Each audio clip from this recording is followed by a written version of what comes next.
Well, I definitely think it'll be a hybrid situation because the competing economic imperatives for different use cases are too compelling. For example, if I'm latency optimized, if I need real-time translation, for example, it's just much, much easier if that can be on device, no matter how smart the backend model is. For sure. The experience is going to be a lot better.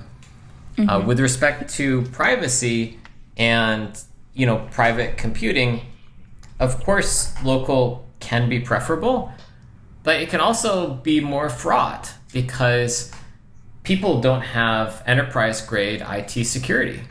So if there's a piece of Android malware that spreads across like the Samsung App Store or something, and these things have happened in the past, like they've literally installed malware on all their phones before, then guess what? Like if your data is stored locally, that is compromised. And so, if we're talking about the tension between like decentralized and centralized systems, I think it's going to be mixed. But what I would say right now is that there is no competition between decentralized systems and centralized systems right now. And this is one of the things that Ambient is setting out to affect. Decentralized systems, to this point, have been vastly slower, vastly less intelligent, vastly less efficient, and vastly less scalable than centralized systems.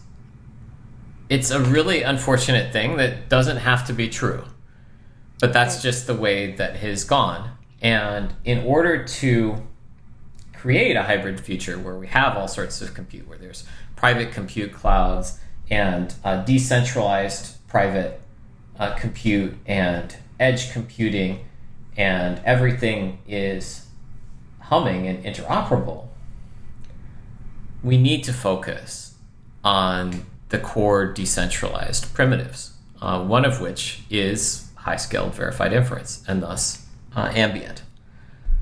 So the final thing I would say is that the current lopsidedness of the market is very dangerous. The reason for that is if centralized alternatives are all that exist, then they will be increasingly incentivized to follow that opaque race to the bottom that we talked about earlier. Sure. And it's not just a race to economically optimize their inference delivery. It will be a race to achieve political ends that are favorable to their companies. For sure. Maybe those involve political manipulation.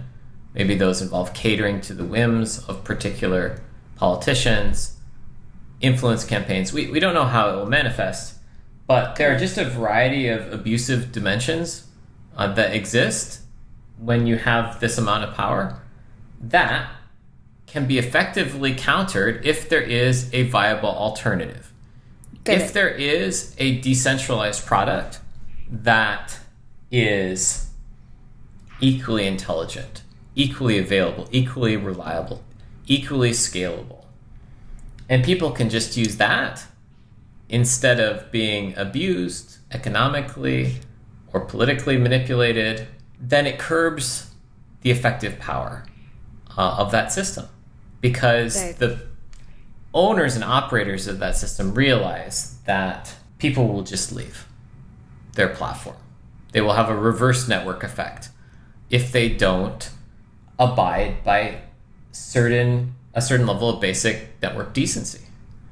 But if there is no other game in town, if there is no other show, then we will have another Facebook situation where Facebook is the de facto social network, and they have committed unlimited abuses of power against consumers and businesses and largely gotten away with it.